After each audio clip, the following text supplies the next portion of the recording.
encore en ta présence, oh Amen, Jésus. amen, amen. Que le nom du Seigneur soit abondamment béni. Nous rendons grâce à l'Éternel pour tout ce que le Seigneur fait dans notre vie. Nous bénissons Dieu pour son amour.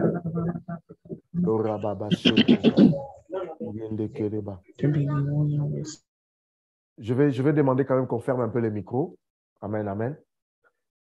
Alléluia. Korababa Santa. Merci Seigneur. Merci Jésus-Christ de Nazareth. Nous rendons grâce à l'Éternel pour tout ce que Dieu fait et nous bénissons Dieu pour sa grâce et pour sa puissance, sa faveur dans nos vies. Et ce matin, nous sommes là. Je suis dans la joie de me retrouver parmi vous encore. Ça fait une longue période où on n'a pas pu encore avoir, je n'ai pas pu avoir la possibilité de pouvoir apporter le message dans cette assemblée de la Cité de la Gloire Paris. Et je rends grâce à Dieu pour tout ce que le Seigneur fait, pour tout ce que Dieu a accompli dans nos vies. Que le nom du Seigneur soit abondamment béni en cette matinée où nous sommes encore là, réunis afin de pouvoir adorer le Roi de rois, adorer le Seigneur de seigneurs, adorer celui qui vit et qui règne au-dessus de tout nom. Inviter d'autres personnes, parler, partager, afin que toutes ces autres personnes de l'Église qui ne sont pas connectées de pouvoir être ensemble avec nous en cette matinée. Ce matin, j'aimerais beaucoup plus nous parler d'un thème que le Seigneur m'a mis à cœur, effectivement, par rapport à ce que Dieu désire, à ce que Dieu désire pour nous, la nécessité de répondre à l'appel de Dieu. La nécessité de répondre à l'appel de Dieu. C'est le thème que j'aimerais partager avec nous. Je serai beaucoup plus dans ma casquette apostolique pour pouvoir un peu amener l'Église à comprendre l'urgence, à comprendre et à saisir quelle est la pensée exacte de l'Éternel, afin de comprendre et de réaliser que la pensée de Dieu pour toi et pour moi, toi qui me suis en ce moment précis, est de comprendre qu'il y a une urgence. L'urgence de Dieu nécessite à ce que nous puissions poser certaines actions et des actions qui honorent l'Éternel, des actions qui amènent Dieu à se réjouir, des actions qui poussent l'Éternel Dieu de gloire à agir en notre faveur. Vous savez, l'œuvre de Dieu n'est pas une blague. L'œuvre de Dieu, ce n'est pas une rencontre familiale, comme je peux dire des frères et sœurs simplement. L'œuvre de Dieu n'est pas une tontine. L'œuvre de Dieu, c'est l'œuvre de Dieu. C'est une organisation spirituelle et qui nécessite à ce que nous puissions le prendre avec toute la considération possible. Ça veut dire que nous puissions comprendre le battement du cœur de Dieu. Qu'est-ce que Dieu veut? Qu'est-ce que Dieu désire? Des fois, nous sommes tellement confrontés et nous sommes tellement attachés à ce que nous voulons, à ce que nous désirons, où est-ce que nous voulons aller. Mais nous ignorons de fois la pensée de Dieu. Qu'est-ce que Dieu désire? Et c'est ce que l'Éternel Dieu de gloire aimerait. Vous savez, lorsque l'humanité est plongée est tombée dans la ruine, alléluia, dans la vie du péché, parce que Adam et Ève sont arrivés à succomber à la tentation, le Seigneur s'est assis et s'est rendu compte que non, il y avait urgence, il y avait un besoin. Il fallait à tout prix que quelque chose se passe. Il fallait à tout prix qu'une personne s'élève. Il fallait à tout prix que quelque chose se produise pour que la situation change. Si Dieu n'avait pas réalisé qu'il y avait une urgence, bien aimé dans le Seigneur, je ne pense pas que Jésus-Christ allait venir sur la terre. Et je ne pense pas que nous allons être aujourd'hui en train de parler de la personne de Christ. Mais il a fallu que le Créateur du ciel et de la terre remarque et réalise que si je ne pose pas une action, il sera difficile à cette population, à ces peuples, de pouvoir s'en sortir. Parce qu'au préalable, au départ, l'enfer n'avait pas été créé pour les hommes. L'enfer avait été créé pour Satan ainsi que ses acolytes, ses démons. Alléluia. Mais au jour d'aujourd'hui, au travers de la désobéissance, le Seigneur s'est rendu compte que non, effectivement, il y a pas mal d'hommes qui vont dans cette lignée-là, qui prennent cette route-là. Alors Dieu a cherché une solution qui était Jésus. Et cette solution qui était Christ ne pouvait que se faire au travers de la croix. Alléluia. La croix. La croix est quelque chose de très important. Et c'est là où maintenant le Seigneur désire à ce que, en tant qu'Église, nous puissions comprendre l'urgence qui se positionne et qui se passe actuellement dans le monde, parce que le monde va à la dérive. Sans plus tarder, je vais lire un passage de la Bible dans le livre d'Ésaïe, le chapitre 60, le verset 1. Qu'est-ce que la Bible dit? 1 à 2. Je vais aller même jusqu'au verset 4. Lève-toi, sois éclairé, car ta lumière arrive et la gloire de l'Éternel s'élève sur toi. Voici les ténèbres couvrent la terre et l'obscurité les peuples. Mais sur toi, l'Éternel s'élève. Sur toi, sa gloire apparaît. Des nations marchent à ta lumière et des rois à la clarté de tes rayons. Porte tes alentours, tes yeux alentours et regarde, tous ils s'assemblent. Ils viennent vers toi. Tes fils arrivent de loin et tes fils sont portés sur les bras. Tu tressailleras alors et tu te réjouiras et ton cœur bondira et se dilatera quand les richesses de la mer se tourneront vers toi, quand les trésors des nations viendront à toi. Tu seras couvert d'une foule de chameaux, des dromadaires, des Madians et des Phas. Ils viendront tous de Séba, ils porteront de l'or et de l'encens et publieront les louanges de l'Éternel. Ça, c'est le premier passage. Le deuxième passage, alléluia, excusez-moi. Le deuxième passage, c'est que lorsque nous regardons dans les Saintes Écritures, effectivement, vous allez vous rendre compte que dans le deuxième passage, c'est dans le livre de Romains, le chapitre 8, le verset 19. Qu'est-ce que Romains 8, 19 nous dit? Romains 8, 19 nous dit « Ainsi, la création attend-elle avec un ardent désir la révélation des fils de Dieu. » La révélation des fils de Dieu. Alors, vous allez vous rendre compte que lorsqu'on lit les deux passages, Dieu, dans son amour, est en train d'élever une génération des hommes et des femmes qui sont des solutions. En d'autres termes, des hommes et des femmes qui sont des porteurs de la présence de Dieu. Des hommes et des femmes sur qui Dieu s'investit afin de pouvoir permettre à ce que ces hommes et ces femmes s'élèvent. Et non seulement s'élèvent, mais dans l'objectif de pouvoir ramener la gloire de Dieu dans l'Église, dans les vies de son peuple, afin que ces personnes puissent expérimenter le toucher de Dieu.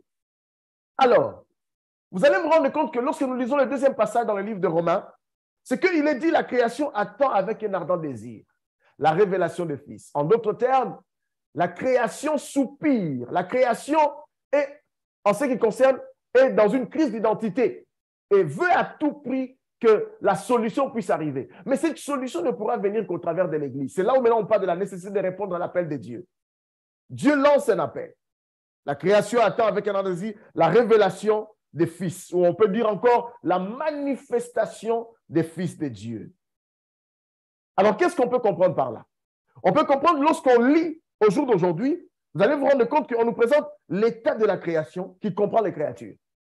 Ça veut dire les créatures qui ont été créées par Dieu, ces hommes et ces femmes qui vivent avec nous dans le quotidien, qui sont avec nous jour et nuit, qui sont là à gauche, qui sont là à droite, ça peut être nos voisins, ça peut être peu importe. Ces personnes sont en train de soupirer. Alors, lorsqu'on parle de soupirer, c'est manifester un désir ardemment. C'est rechercher avec passion. Ça veut dire que ces hommes et ces femmes recherchent avec passion. Ces hommes et ces femmes sont dans une crise d'identité. Mettons l'argent, mettons tout de côté, à cause d'un idéal qui est beaucoup plus noble. Parce que l'Éternel est en train de comprendre une chose, c'est qu'il y a une nécessité pour nous, en tant qu'Église, de comprendre que nous sommes censés répondre à l'appel de Dieu. Et cet appel nous est lancé parce que l'Éternel a vu qu'il y a une urgence. Le problème, c'est quoi? C'est qu'au jour d'aujourd'hui, comme dit la parole de Dieu, plusieurs, au jour d'aujourd'hui, je ne parle pas de l'Église Cité de la Gloire en particulier, mais je parle de manière générale. Nous sommes tous là en train de vouloir bâtir nos propres égaux, de pouvoir bâtir nos propres demeures, de pouvoir bâtir ce qui est à nous. Mais c'est que nous, quand nous remarquons l'état actuel du monde, vous allez vous rendre compte que non, la pensée de Dieu, le cœur de Dieu est en train de saigner. Il y a des larmes qui coulent dans le cœur de l'Éternel. Pourquoi? Parce que le battement de son cœur, dans son cœur, il est mentionné les âmes, les âmes, les âmes, les âmes, les âmes, les âmes, les âmes, les âmes. La pensée de Dieu est que les âmes soient sauvées. Alors par là, je vais dire ceci. L'investissement que tu mets pour la cause de Christ dans son Église, dans son œuvre, et dans la vie de tous ces hommes et ces femmes qui sont dans le besoin est quelque chose de primordial.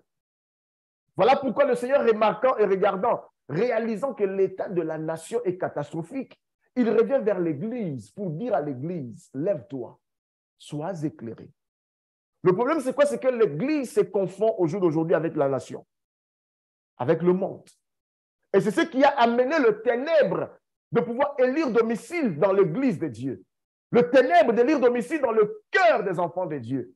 Au jour d'aujourd'hui, vous allez remarquer que la foi que nous avons hier n'est plus la même foi qu'il y a au jour d'aujourd'hui. La passion que nous avons hier pour l'œuvre de Dieu, pour les choses de Dieu, pour la pensée, pour Dieu, n'est plus comme actuellement. On peut se permettre de ne pas venir à l'église. On peut se permettre de ne pas prier. On peut se permettre de ne pas donner sa dîme. On peut se permettre de ne pas vivre une vie de sanctification parce qu'on a l'impression comme si Dieu est devenu notre grand-père. Pourquoi? Parce qu'à chaque fois que nous le faisons, le Seigneur ne réagit pas. J'aimerais vous dire ceci, bien aimé dans le Seigneur. Tout ce que nous arrivons à faire, toutes les actions que nous posons sont comptabilisées dans le monde spirituel.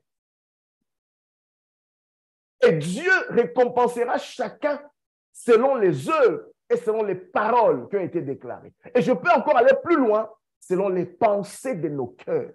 Parce qu'il est le Dieu qui sonde le cœur et les reins. Lorsque Dieu voit l'état du monde, lorsque Dieu voit l'état de ses créatures, il se tourne vers l'Église pour dire à l'Église, arrêtez de faire ce que vous faites. Arrêtez de chercher à bâtir d'abord vos maisons. Arrêtez de commencer à courir ça et là pour chercher à tout prix votre propre confort. Arrêtez de faire tout ce que vous pouvez faire, de vous battre entre vous, de vous chamailler entre vous, de dire je vais quitter ici, je vais aller de l'autre côté, je vais faire ceci. Non, prenez conscience que les nations sont en train de mourir. Prenez conscience que je suis dans le besoin. Prenez conscience que je suis mort pour ces hommes et pour ces femmes. Je suis mort pour cet homme que tu prétends être sorcier. Je suis mort pour cette femme que tu prétends être sorcière. Je suis mort pour cet enfant qui agonie dans la prostitution. Je suis mort pour cette personne qui est fatiguée de continuer chaque soir, chaque nuit à vivre les visitations des hommes, des maris et des femmes de nuit. Je suis mort pour cette personne qui est ancrée dans la sorcellerie. Je suis mort pour cette personne qui est tombée dans le péché. Mais le problème de l'Église, c'est quoi? L'Église juge. Mais l'Église ne pose pas les actions nécessaires, les actions qu'il faut pour permettre à ces hommes et ces femmes de quitter l'état dans lequel ils sont pour venir dans la lumière. Voilà pourquoi la nécessité de répondre à l'appel de Dieu. Dieu se tourne vers l'Église. Dieu dit, la création attend avec un ardent désir la révélation des fils. Mais pendant ce temps, les fils sont dans la distraction. Les fils sont dans la compromission. Les fils sont en train de vouloir à tout prix s'occuper, s'organiser entre eux dans l'objectif de pouvoir se bâtir, de faire des royaumes, de bâtir des entités, de bâtir, qu'est-ce que sais-je encore? Et Dieu dit à l'Église, lève-toi, sois éclairé. En d'autres termes, comprends. Parce qu'au jour d'aujourd'hui, les choses que tu vis, les choses par lesquelles tu es en train de traverser t'ont aveuglé. Les choses auxquelles tu es en train de courir t'aveuglent les yeux. Au point que tu ne vois plus la vision de l'Éternel. Je suis arrivé à dire jeudi, je suis arrivé à parler sur lorsqu'une personne perd la vision, la personne a les yeux troués, la personne ne saura plus où aller. La personne ne saura plus quelle direction prendre.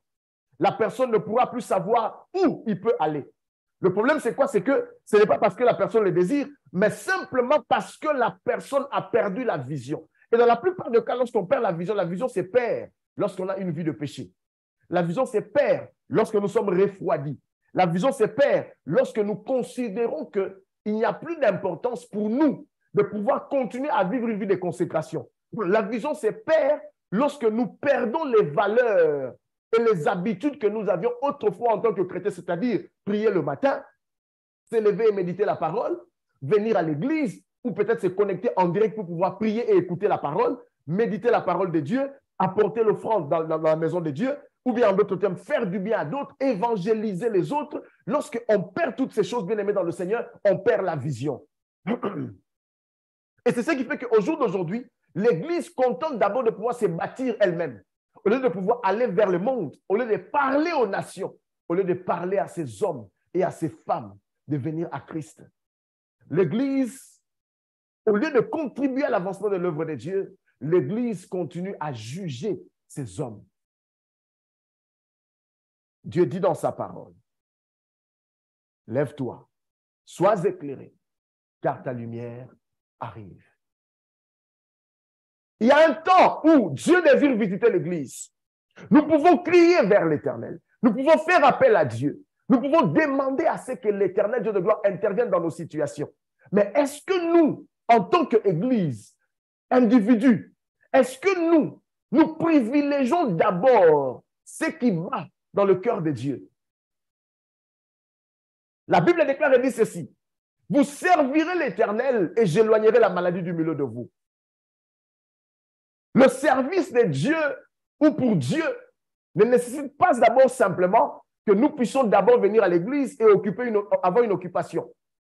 Le premier service, qui est le service idéal, le service par excellence, est d'abord notre communion avec l'Éternel. J'aimerais que tu écrives notre communion avec Dieu. L'apôtre Paul va dire, le Dieu que je sers en mon esprit, ça veut dire qu'il avait une continuelle vie de consécration, une continuelle vie de prière, une continuelle intimité avec Dieu. Une continuelle intimité avec Dieu. Où est l'intimité que l'Église a? Parce que la puissance de l'Église est liée à l'intimité que l'Église a avec Dieu.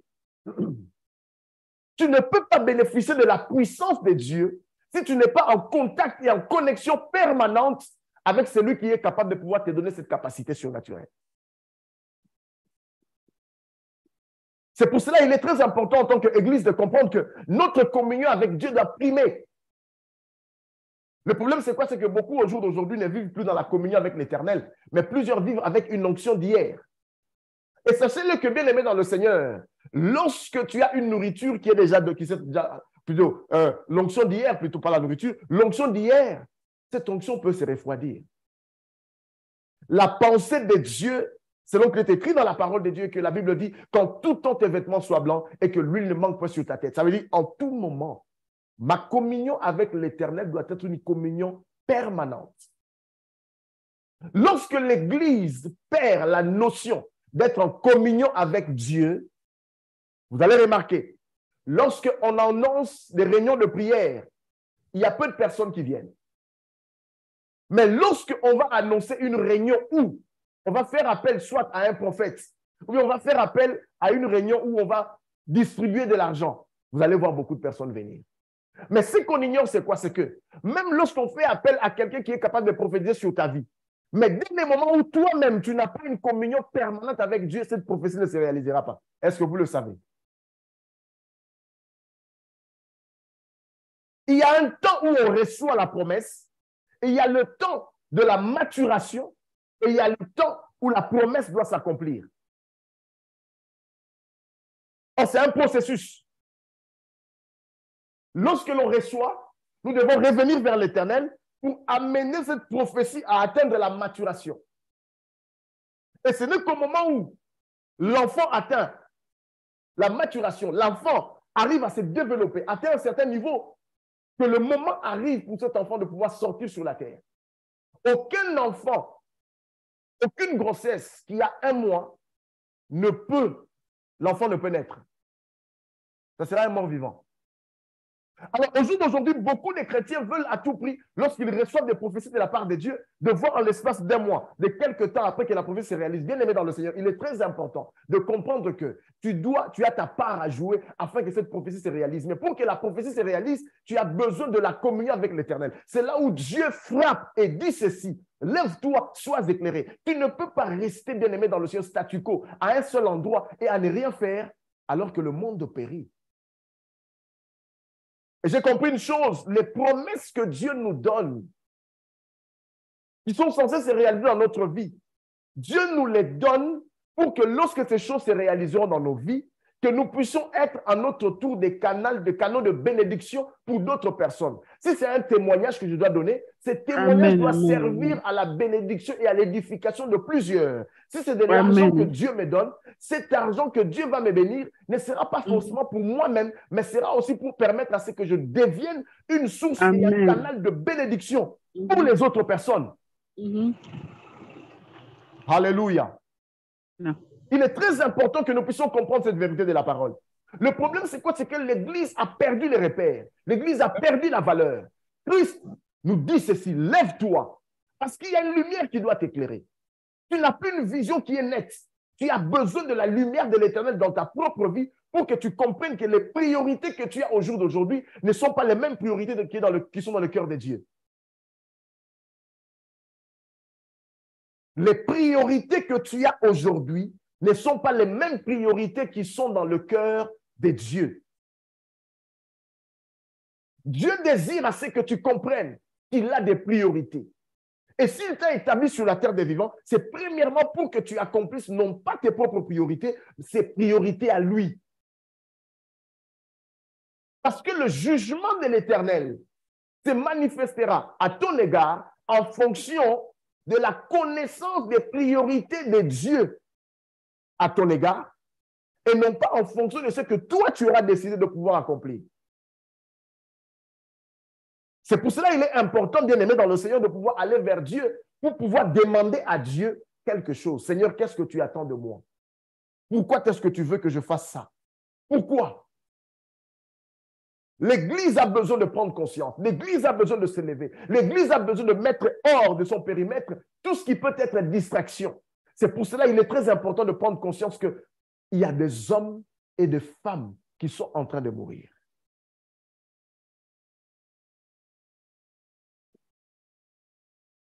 Notre communion.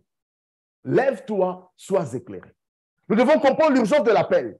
Le cœur de Dieu bat et recherche une personne qui non seulement se tiendra à la brèche, mais qui va parler de sa part et qui va le servir de tout son cœur. C'est là où, bien aimé dans le Seigneur, la nécessité de comprendre que je ne suis pas chrétien pour être béni. Je ne suis pas chrétien pour recevoir de Dieu quoi que ce soit. Je suis chrétien d'abord pour servir à sa gloire. Et si Dieu m'a établi dans une église, c'est pour que je sois ce canal pour permettre à la vision de l'Éternel, donner aux serviteurs de l'Éternel de pouvoir arriver à bon escient, à atteindre les objectifs et permettre à ce qu'un grand nombre vienne à Christ. Dieu désire à ce que nous puissions avancer.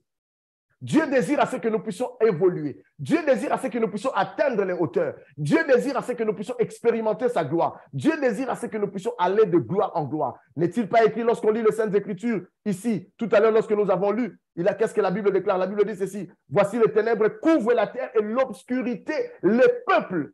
C'est étant dans cette obscurité, étant dans ces ténèbres-là, que le peuple arrive à comprendre qu'il y a une autre vie en dehors de ce que nous sommes en train de vivre. C'est là où maintenant cela amène le peuple à soupirer. Cela amène le peuple à désirer. Cela amène le peuple à s'attendre avec un ardent désir la révélation de ceux-là qui ne font pas partie de ces ténèbres. Parce que n'oubliez pas, lorsqu'on a fait appel au prophète de maudire Israël, qu'est-ce que la Bible dit? Le prophète a dit, c'est un peuple qui est sa demeure à part. Le monde, lorsqu'il nous voit, ils savent que nous sommes partis, nous faisons partie de ceux-là qui avons notre demeure à part. Ils le savent, ils les reconnaissent. Bien aimé, je le dis en connaissance de cause, parce que lorsque moi j'étais dans le monde, étant dans le monde, à une certaine période de ma vie, je n'avais plus la paix. Alors, je voyais toutes ces personnes qui avaient Jésus-Christ, je pouvais lire la paix sur leur visage.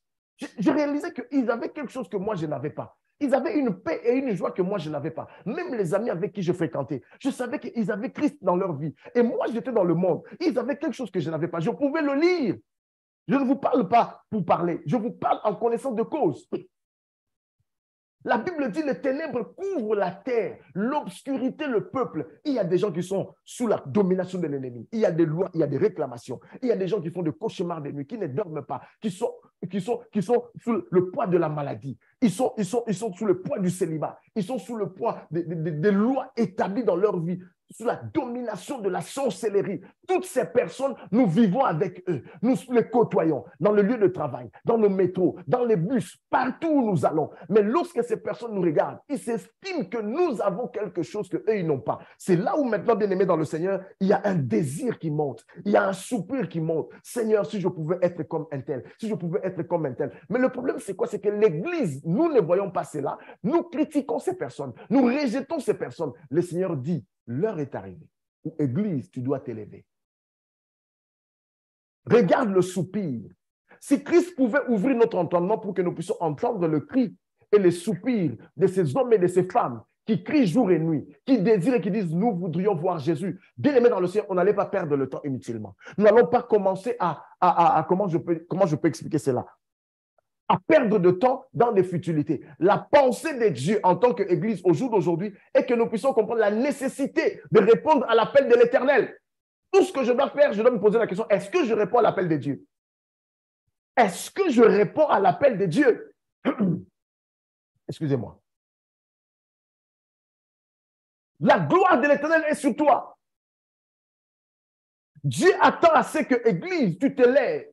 Dieu attend à ce que tu poses le premier pas pour que cette lumière jaillisse au-dedans de toi, par toi et pour toi, pour permettre à ce que tu sois guidé, orienté, afin de permettre à toutes ces autres personnes que tu côtoies, que ce soit tes amis, les membres de ta famille, ça peut être des collègues de service, ça peut être tes cousins et tes cousines, ça peut être tes frères et tes sœurs, ça peut être même des personnes que tu rencontres sur le chemin.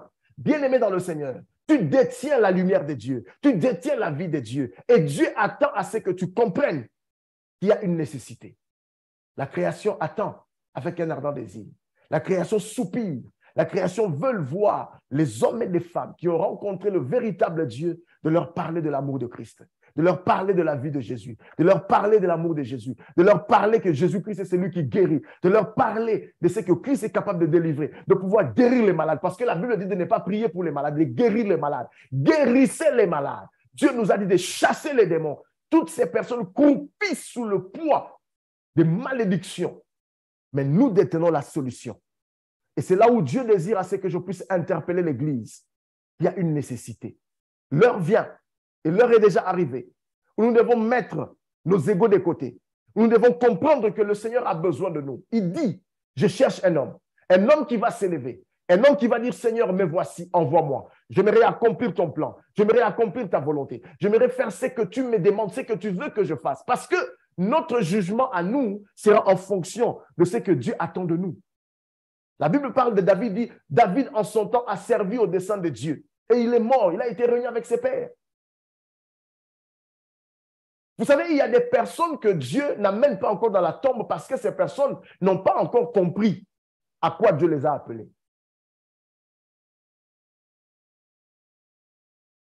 Alors, si cette personne n'arrive toujours pas à comprendre, Dieu est capable de pouvoir ôter la personne parce que la personne occupe inutilement la place comme ces figuiers. Vous connaissez l'histoire du figuier? Et à la saison où il ne pouvait pas avoir de fruits, lui, il n'avait pas de fruits. Et Jésus a maudit ces figuiers. N'occupons pas inutilement la terre, mais occupons la terre avec un but. Occupons la terre, soyons une bénédiction pour les autres. Soyons ce canal par lequel Dieu peut passer. Parce que Dieu désire d'atteindre plusieurs personnes. Dieu veut atteindre beaucoup d'âmes. Dieu désire au travers de nous éradiquer les ténèbres. Dieu désire qu'au travers de nous, que les nations marchent à la lumière et que les rois à la clarté de nos rayons. Remarquez bien ce que le Seigneur parle. Le Seigneur dit ceci. Il dit, il nous parle de nous lever, d'être éclairés, car la lumière arrive et la gloire de l'Éternel s'élève sur nous. On fait d'abord allusion à la lumière. On fait allusion à la gloire de l'Éternel. Sa présence qui nous accompagne. On parle des ténèbres qui couvrent la terre. Et ces ténèbres-là amènent une obscurité qui couvre aussi le peuple. Mais sur nous, ça veut dire qu'il y a une différence. Malgré tout ce qui peut arriver, on peut rencontrer des problèmes, on peut rencontrer des difficultés. Parce que le problème, c'est quoi? C'est que nous nous attardons sur ce que nous n'avons pas. Ah. Nous nous attardons, nous nous plaignons de ce que nous n'avons pas. Mais nous ignorons ce que nous avons, qui est beaucoup plus précieux. Dieu, sa présence, sa gloire, sa vie, la Zoé, cette capacité surnaturelle que les autres n'ont pas. Mais vous allez remarquer que quelqu'un qui a ses pouvoirs, qui détient ses potentiels, se plaint parce qu'il n'a pas simplement 5 euros. Il se plaint parce que simplement, il n'a pas mangé. Mais alors qu'il a le souffle de vie, alors que pendant que lui se plaint, il y a d'autres qui meurent. Ils prient même que l'Éternel leur accorde la grâce de pouvoir prolonger leurs jours. Mais non, on est en train de pleurer parce qu'on n'a pas ci, on n'a pas ça. Et de fois même, vous allez remarquer que ce genre de personnes décident même de ne plus aller à l'église, décident même de ne plus donner à Dieu. Seigneur, j'ai tellement donné, je n'ai plus rien obtenu. Bien-aimé dans le Seigneur, si en tant que chrétien, jusqu'au jour d'aujourd'hui, tu n'as pas encore compris comment est-ce que le Seigneur fonctionne, bien aimé dans le Seigneur, il sera difficile pour toi. Vous allez remarquer que la Bible déclare l'obscurité couvre le peuple. Le ténèbre est là sur une certaine catégorie de personnes. Mais la Bible dit sur toi, sa gloire apparaît.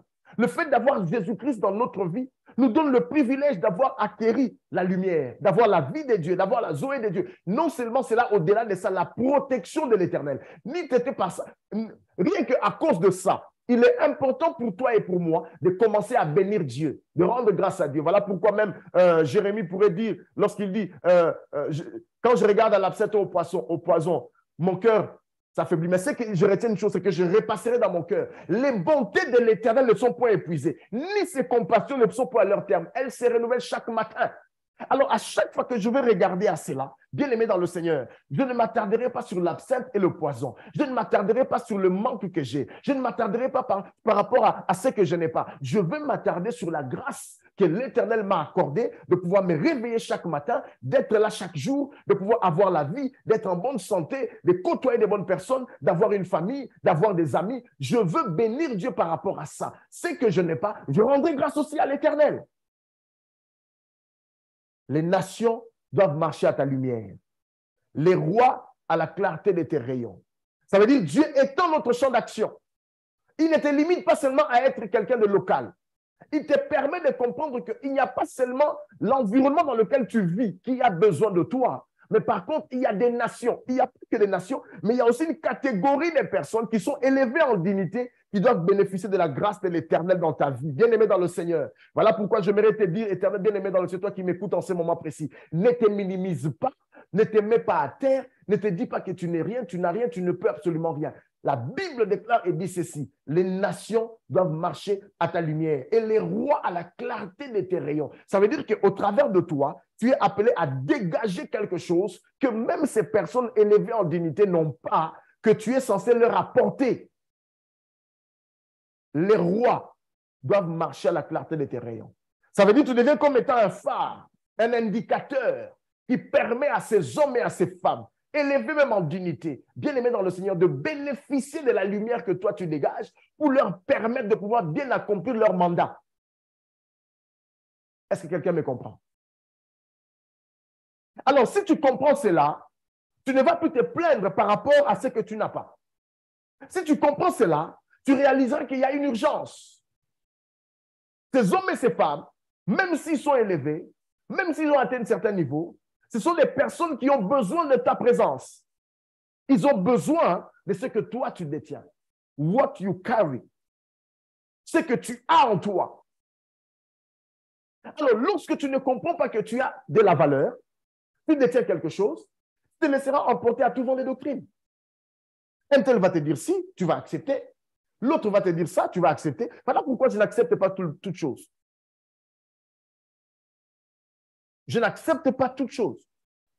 Je n'accepte pas toutes les prophéties. Je n'accepte pas, dites tout ce que vous pouvez dire. Je ne suis pas orgueilleux, mais je suis comme ça. Parce que je sais où je vais. Je sais en qui j'ai cru. Je sais qui est avec moi.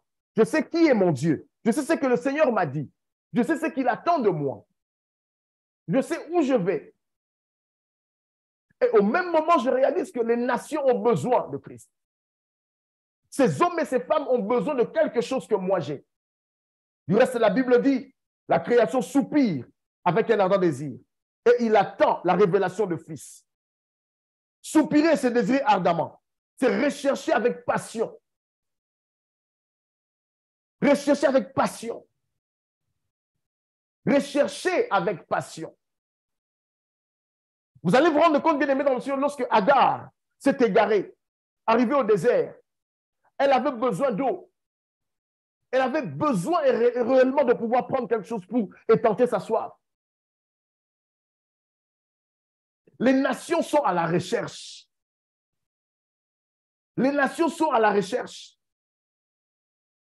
Ils sont en train de rechercher avec passion une solution à leurs problèmes. Bien qu'ils ne le diront pas ouvertement. Mais Dieu nous l'a fait comprendre. Ça me rappelle la vision que j'avais reçue il y a plusieurs années, où on me montrait étant dans un restaurant et beaucoup de personnes sont venues s'accrocher à la fenêtre, plutôt au mur, qui était une vitre du restaurant, pour dire pensez aussi à nous. Certes, vous êtes dans le restaurant en train de manger la bonne nourriture, mais pensez aussi à nous. Bien-aimés, je ne suis pas venu ce matin pour pouvoir parler, prêcher comme il se doit, mais je suis venu en tant qu'un apôtre de l'Éternel pour amener l'Église de l'Éternel à la raison, pour leur faire comprendre qu'il y a une urgence, pour les amener à prendre conscience que le monde et les nations sont en train de mourir et la nécessité en tant qu'enfant de Dieu et en tant qu'Église de prendre conscience et de répondre à l'appel de Dieu. Les nations soupirent. Non seulement ils soupirent, mais les nations souffrent. Ça veut dire qu'ils ressentent la douleur. Ils veulent à tout prix, ils soupirent, ils veulent à tout prix. Ils souffrent, ils sentent la douleur. Lorsqu'on voit cela, l'apôtre Paul s'adresse à l'Église afin de leur révéler ce qui, dans le domaine spirituel, n'est pas forcément visible dans le domaine physique. Ne vous contentez pas, ne vous fiez pas à ce que vous voyez physiquement, bien-aimés. Ces hommes et ces femmes, les nations ont besoin de Christ. Les nations ont besoin. Ces hommes et ces femmes sont fatigués de toujours faire des cauchemars. Fatigués à ce que, au travers des pactes qu'ils ont traités avec le monde de ténèbres, fatigués de continuer à être sous l'emprise de l'ennemi. Fatigués et fatigués, ils ont besoin de Jésus. Ils ont besoin de Christ. L'apôtre Paul mentionne 3 choses qui est l'état de la création et de la créature. Comme je l'ai dit, il parle de soupirer, désirer ardemment. On parle aussi de souffrir, ça veut dire ressentir une douleur. Alléluia. On parle aussi d'attendre. Ça veut dire qu'ils ne peuvent pas bouger, ils restent là.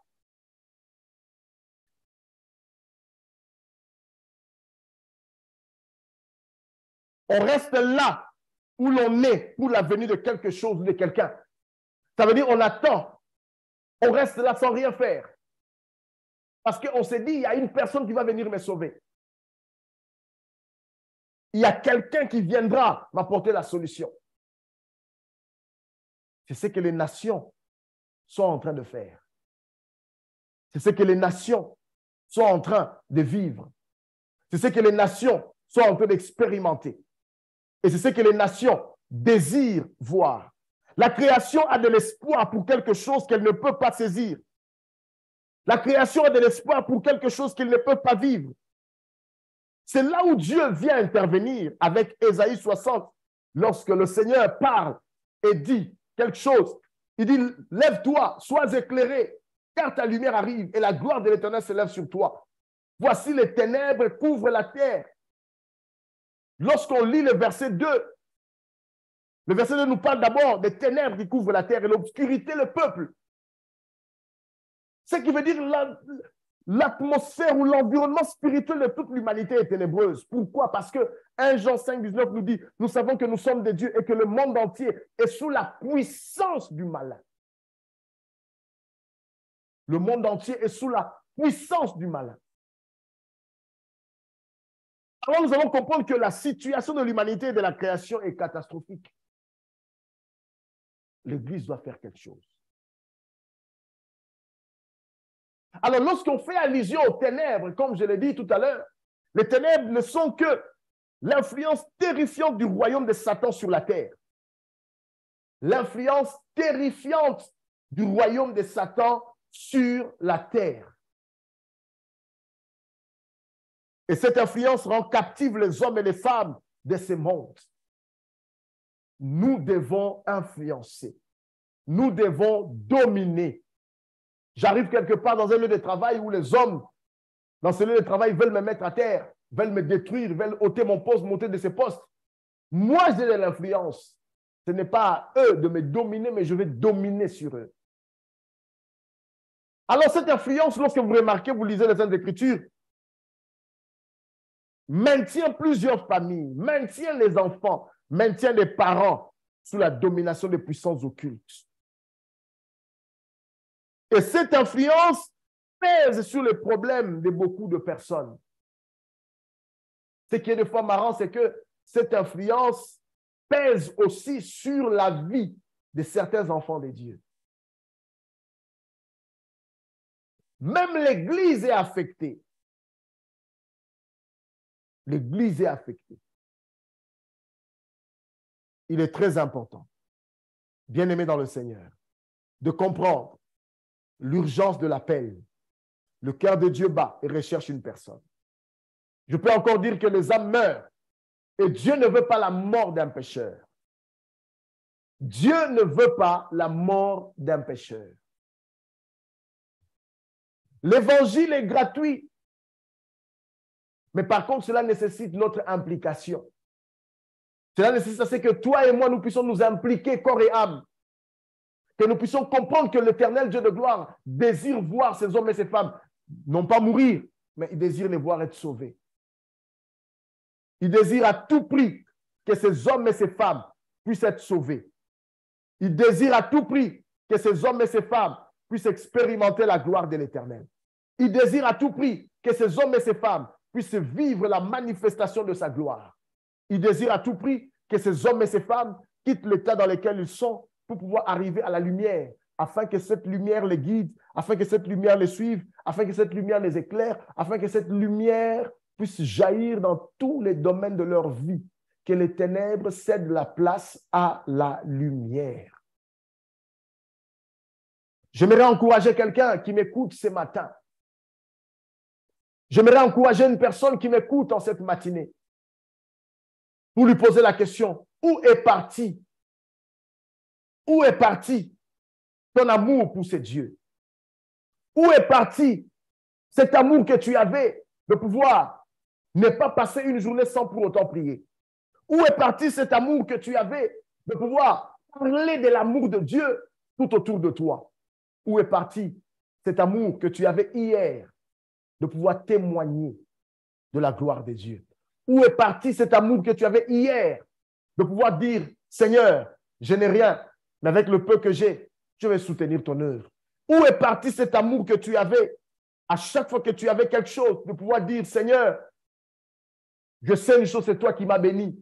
Je veux aussi venir dans ta maison pour bénir la maison de Dieu. Où est parti cet amour que tu avais hier en disant, Seigneur, lorsque tu vois un frère dans un problème, de prier pour cette personne, d'aller rendre visite à la personne? Où est parti cet amour?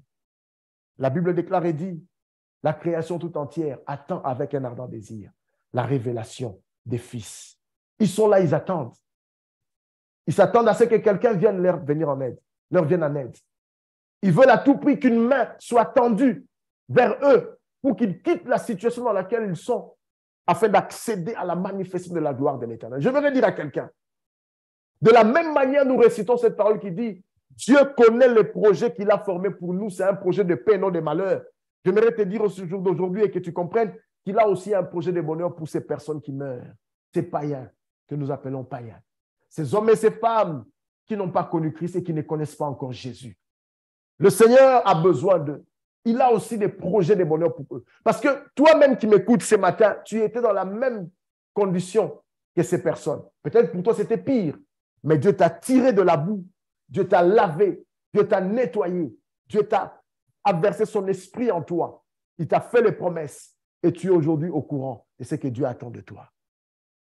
La pensée de Dieu pour toi et pour moi, bien-aimés dans le Seigneur, que nous puissions comprendre que l'Éternel désire voir ces hommes et ces femmes accéder à la vie que le Seigneur a pour eux. Cette influence pèse sur les problèmes des mariages. Cette influence pèse sur les problèmes de couple. Alléluia.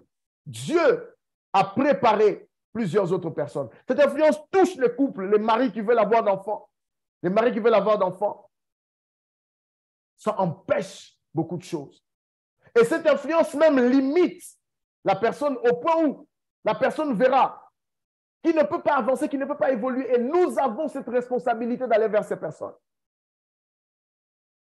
Dieu attend à ce que tu puisses t'élever. Il dit, lève-toi. Il s'agit d'un appel pour toi. Parce que tu dois répondre à l'appel de Dieu. Tu dois répondre à l'appel de l'Éternel. Il dit, lève-toi. C'est un ordre. C'est lui de prendre une décision et d'agir. C'est un appel de quitter un état, de quitter un lieu, de quitter une attitude de quitter des habitudes que tu as longtemps mis en place et qui t'empêchent aujourd'hui d'évoluer, qui t'empêchent d'avancer, qui t'empêchent de pouvoir atteindre les dimensions que Dieu désire. Il dit, vous servirez l'Éternel, j'éloignerai la maladie du milieu de vous. C'est l'œuvre de ton Père qui te bénira. Quelle est la pensée de Dieu? Peut-être comme eux, tu es confronté aux mêmes réalités spirituelles, aux mêmes difficultés. Mais le problème qui te différencie entre toi et ces personnes qui sont dans le monde, c'est que toi, tu as ce qu'eux, ils n'ont pas.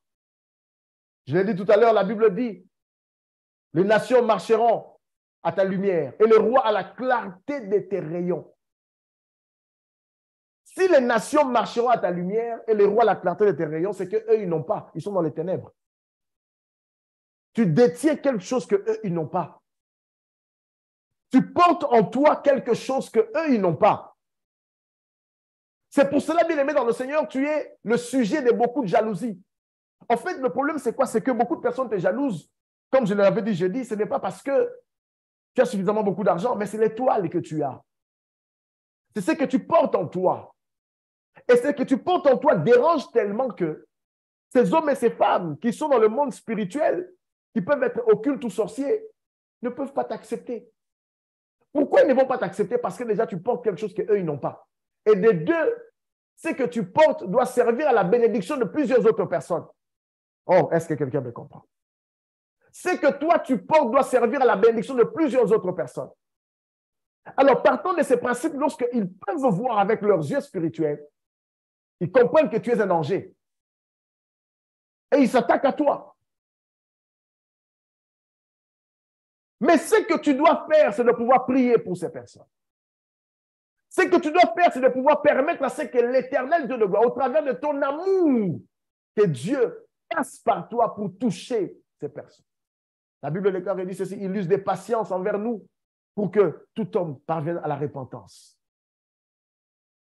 Des fois, Dieu ne permet pas, ne pose pas certaines actions dans la vie de nos ennemis pour les amener à une repentance. Mais si le temps imparti pour eux passe rouge, c'est là où Dieu frappe. Mais tu dois comprendre une chose.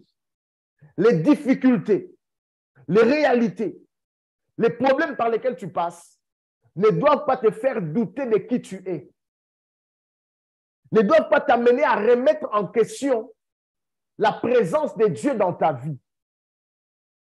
Les problèmes, ça peut être la maladie, ça peut être les difficultés, ça peut être le rejet, ça peut être les situations que tu ne maîtrises pas, qui jouent en ta défaveur. Que toutes ces choses ne remettent pas en question ton identité. Ne te fasse pas croire que tu n'es rien, tu ne peux rien. Parce que du reste, tu peux ne pas avoir ce que les hommes de ce monde ont. Mais ce que tu as en toi va permettre à ce que ces hommes de ce monde marchent à la clarté de tes rayons. Ce que toi tu portes va permettre à ce que ces hommes et ces femmes qui ont peut-être plus que toi puissent bénéficier afin que leur vie change, afin que leur situation change. C'est pour cela ne sois pas complexé lorsque tu es face à certaines personnes. C'est pour cela ne te dis pas que non, ils sont plus que moi. Non, non, non, non. Parce que ce que toi tu détiens est beaucoup plus spirituel et beaucoup plus fort, puissant et grandiose. Parce que du reste, la Bible dit, celui qui est en moi est plus grand que celui qui est dans ces mondes. Alors lorsque je vais sur ces principes plutôt, et sur cette base des Saintes Écritures, je n'aurai pas peur d'affronter ces personnes, je n'aurai pas honte de me présenter, d'être dans cet environnement où ces hommes et ces femmes sont élevés en dignité. La Bible dit ceci, les nations marcheront à ta lumière, les rois à la clarté de tes rayons. Tu vas tellement dégager, tu dégages tellement la présence de l'Éternel que ce sont tes rayons à toi qui vont commencer à éclairer. Ça veut dire que tu peux être très loin, mais tu as une influence qui fait que beaucoup de personnes bénéficient de ce que toi tu portes. Ah. Oh, j'aime beaucoup ces passages-là. Des nations marchent à ta lumière et des rois à la clarté de tes rayons. Vous savez, le soleil est tellement loin, mais nous recevons les rayons du soleil. Nous bénéficions de l'influence que le soleil a sur nous et sur la terre. Et de la même manière, bien-aimé dans le Seigneur, tu auras de l'influence sur ces personnes. Il faudrait simplement que tu comprennes qui tu es. Il faudrait seulement que tu puisses ajuster ta communion avec Dieu pour que tes rayons à toi soient à mesure de pouvoir aider ces hommes et ces femmes. Mais si tu ne comprends pas qui tu es, bien-aimé dans le Seigneur, il te sera difficile de pouvoir briller là où les ténèbres est en train de régner. Voilà pourquoi Dieu va dire, parce que les nations, parce que la création attend avec un ardent désir la révélation de Fils, toi, lève-toi. Lève-toi. Quitte ta zone de confort. Quitte la situation où tu te trouves. Tu as Dieu, tu es choisi par Dieu et tu es mis à part pour Dieu. Lève-toi et quitte cette dépression. Lève-toi et quitte cette loi d'échec. Lève-toi et quitte cette loi de la maladie. Lève-toi et quitte cette loi de stérilité. Lève-toi et quitte cette loi de la mort afin d'embrasser une vie nouvelle. Tu dois embrasser une vie qui est nouvelle. Église de Dieu, nous devons quitter cette léthargie. Nous devons quitter cette étape pour pouvoir nous lever et embrasser une vie nouvelle, une saison nouvelle. Accéder à cette nouvelle saison. C'est ce que Dieu attend de nous. C'est ce que Dieu attend de toi. C'est ce que Dieu désire pour toi, Église de Dieu. C'est ce que Dieu attend de toi, Église, Cité de la Gloire. C'est ce que Dieu attend de toi, pasteur, évangéliste, prophète. C'est ce que Dieu attend de toi, fidèle et peuple de Dieu. Lève-toi et quitte cette dépression. Quitte la loi d'échec. Quitte la loi de la maladie. Quitte cette stérilité. Quitte la loi de la mort. Quitte la loi de l'imitation et embrasse une vie nouvelle. Commence par prendre conscience que l'état actuel n'est pas la volonté de Dieu pour toi. Église de Dieu, comprenez que l'état dans lequel vous êtes n'est pas la volonté de Dieu pour vous. Là où tu me suis en ce moment, j'aimerais te dire ceci. Comprends que là où tu te positionnes n'est pas la pensée de Dieu pour toi. L'état dans lequel tu te trouves, la situation que tu traverses n'est pas la volonté de Dieu pour toi. Et cette situation ne peut pas perdurer. Il faudrait que tu croies, Église de Dieu. Cité de la gloire, il faut que tu croies que tu as encore des grandes choses à voir, des grandes choses à vivre et à expérimenter parce que Dieu n'a pas encore dit son dernier mot. Dieu ne t'a pas appelé, Cité de la gloire, à être tel que tu es. Dieu ne t'a pas appelé à vivre et à subir l'influence de l'ennemi. Dieu t'a appelé à influencer, à dominer, que par toi, les nations marchent à ta lumière et les rois à la clarté de tes rayons, Cité de la gloire. Je le déclare dans le nom puissant de Jésus. Cité de la gloire, lève-toi, sois éclairé, car les nations doivent marcher à ta lumière et les rois à la clarté de tes rayons. L'état dans lequel tu es n'est pas la volonté de Dieu. Comprends que tu as encore de grandes choses à voir. Comprends que tu as encore de grandes choses à expérimenter. Le Saint-Esprit doit accomplir une œuvre par ton canal. Le champ a besoin de toi. Les nations ont besoin de toi. Les vies ont besoin de toi. Cité de la gloire, lève-toi et passe à l'action. Va conquérir des territoires. Va conquérir des nations. Va conquérir des territoires qui sont inoccupés. Des territoires occupés par l'ennemi. Mets l'ennemi dehors des vies des gens et établis le règne de Dieu, Cité de la gloire. Parce que Dieu attend de toi quelque chose. Se lever exige à ce que tu prennes conscience. Se lever exige une décision ferme. La résolution de quitter la situation actuelle afin d'accéder à un autre niveau. Cela va nécessiter l'apport de tout le monde. Cela va nécessiter l'apport de tout un chacun pour que tu quittes cet environnement, que tu quittes. Vous savez, lorsque Néhémie a eu à cœur de pouvoir bâtir la muraille, il ne l'a pas fait seul. Il a voulu le faire avec tout le monde. Non seulement il y avait le peuple, mais il y avait aussi des hommes et des femmes. Parce que c'est une œuvre qui est grandiose. Prends conscience. Décide-toi et une discipline. Quand un homme n'est pas discipliné dans la vie, il sera là à envier les autres, croyant comme s'il n'y a que d'autres qui peuvent faire telle ou telle chose et non pas toi. Or, dans tout homme, Dieu a investi une capacité de se surpasser afin d'atteindre les hauteurs. Et cela exige la discipline. Cela exige la rigueur. Cette discipline, tu dois l'imposer avec toi-même si tu es de la gloire.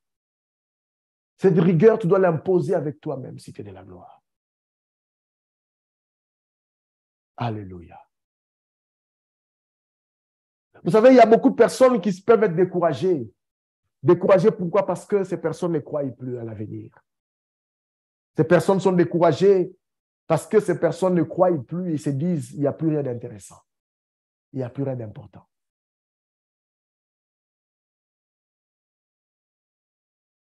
Même un chien vivant vaut mieux qu'un lion mort. Tant que tu as envie, crois aux multiples possibilités de Dieu. Tant que tu es en vie, crois que le Seigneur peut passer par toi et raviver cette flamme. Tant que tu es encore en vie, crois que le Seigneur est capable de pouvoir t'imposer là où les hommes t'avaient rejeté. Tant que tu es encore en vie, crois que le Seigneur est capable de faire et de commencer de réécrire une nouvelle histoire avec toi et permettre à d'autres personnes de pouvoir tirer des leçons par rapport à ce que tu as vécu. J'aimerais t'encourager. J'aimerais t'encourager, peuple de Dieu. J'aimerais te dire ceci, c'est que il est important de comprendre, bien-aimé. Ne te dis pas que c'est fini, il n'y a plus rien, il n'y a plus d'espoir. Non, tant que le Seigneur est assis sur son trône, il a le contrôle de toutes choses. Mais ce que Dieu attend de toi, Église, c'est de pouvoir t'élever, de te décider, de prendre conscience, de te discipliner et de te dire, parce que Dieu est avec moi, les choses vont changer. De décider et de mettre des actions en place qui doivent permettre à ce que les choses bougent, les choses changent, pour pouvoir aller de gloire en gloire, aller de gloire en gloire et atteindre les hauteurs. Il faut simplement se dire que ce n'est pas encore fini. L'état actuel n'est pas la volonté de Dieu pour moi et je crois que j'ai encore de grandes choses à voir, j'ai encore de grandes choses à vivre, j'ai encore de grandes choses à expérimenter, j'ai encore des expériences à vivre avec mon Dieu. Est-ce que quelqu'un me comprend? Oh God. Beaucoup de personnes sont découragées. J'aimerais te dire, toi qui es découragé, que Dieu te redonne la force. Je viens dire à quelqu'un qui est influencé, que l'Éternel de gloire puisse t'influencer lui-même. Ne sois pas influencé par les hommes. Ne sois pas influencé par ce que tu peux voir à l'extérieur. Mais sois influencé par Dieu. Ne sois pas insensible et indifférent à l'appel de Dieu. Dieu te lance un appel ce matin pour te dire, regarde les ruines du temple. Regarde les ruines de la maison. Rebâtissez ma maison. Apportez du bois dans ma maison. J'en aurai de la joie.